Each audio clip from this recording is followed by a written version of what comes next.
Assalamualaikum warahmatullahi wabarakatuh. Hai penonton setia hari ini, bagaimana kabar kalian? Insya Allah pasti sehat semua. Sebelum kita ke pokok pembahasan, kami sangat bersyukur ya, kepada kalian yang telah mengklik video ini, yang artinya, kami yakin kalau kalian masih penasaran terkait siapa pelaku yang sebenarnya. Terkuak di kasus Subang, Polda Jabar lebih percaya ke supir angkot daripada ke Sumi Hastri. Begini kata Anjas, kenapa Polda Jabar sangat percaya diri melihat pada saat mengumumkan sketsa wajah pelaku pembunuh ibu dan anak di Subang. Menurut Polda Jabar, sketsa itu dihasilkan dari keterangan saksi potensial yang validitasnya cukup tinggi. Dugaan Anjas, saksi potensial itu adalah sopir angkot yang abda tanggal 18 Agustus tahun 2021 subuh ngomel karena berpapasan dengan orang yang nyetir mobil Alphard hitam yang ternyata diketahui belakangan tempat menyimpan mayat korban pembunuhan, Tuti Suhartini dan Amalia Mustika Ratu alias Amel.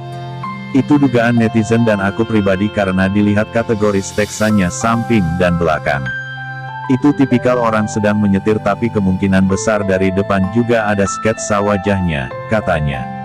Memang diumumkannya sketsa wajah itu bisa dipandang berbeda, ada sisi positifnya ada juga sisi negatifnya. Sisi yang positif kenapa tim penyidik Polda Jabar lebih merilis hasil sketsa dibanding hasil autopsi karena autopsi masuk keterangan ahli. Kalau pandangan sisi optimis, keterangan saksi saja sudah membuat tim Polda Jabar percaya diri apalagi keterangan ahli yakni hasil autopsi yang mengawal sejak awal kasus ini. Karena keterangan ahli pasti mereka tingkat validitasnya tinggi, punya kredibilitas dan tidak terpengaruh oleh siapapun. Mungkin saja Polda Jabar sudah mengetahui, tapi sedang ditahan karena seandainya diumumkan malah ada beberapa hal ingin mendapatkan lebih besar hasilnya justru tidak tertangkap karena diumumkan terlalu dini, ujarnya. Kenapa Polda Jabar sangat percaya diri melihat pada saat mengumumkan sketsa wajah pelaku pembunuh ibu dan anak di Subang? Menurut Polda Jabar, sketsa itu dihasilkan dari keterangan saksi potensial yang validitasnya cukup tinggi. Dugaan Anjas, saksi potensial itu adalah sopir angkot yang abda tanggal 18 Agustus tahun 2021 subuh ngomel karena berpapasan dengan orang yang nyetir mobil Alphard hitam yang ternyata diketahui belakangan tempat menyimpan mayat korban pembunuhan, Tuti Suhartini dan Amalia Mustika Ratu alias Amel. Itu dugaan netizen dan aku pribadi karena dilihat kategori steksannya samping dan belakang. Itu tipikal orang sedang menyetir tapi kemungkinan besar dari depan juga ada sketsa wajahnya, katanya. Memang diumumkannya sketsa wajah itu bisa dipandang berbeda, ada sisi positifnya ada juga sisi negatifnya.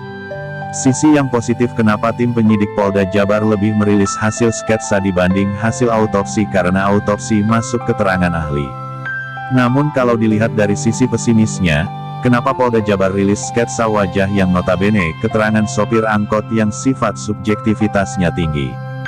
Saya nilai, Dr. Sumi Hastri saat diwawancara di YouTube Denny Darko, beliau cukup percaya diri ada petunjuk emas hasil otopsi. Tapi petunjuk emas tidak berhasil membuat Polda Jabar percaya diri tapi justru lebih percaya pada supir angkot, ujarnya. Anjas beranggapan memang Polda Jabar sudah punya nama tapi belum mau mengumumkan tersangkanya. Mungkin ini strategi belum diumumkan, karena ada tersangka lain dalangnya otaknya, kalau diumumkan sekarang malah memutuskan dan tidak bisa ditangkap, kabur.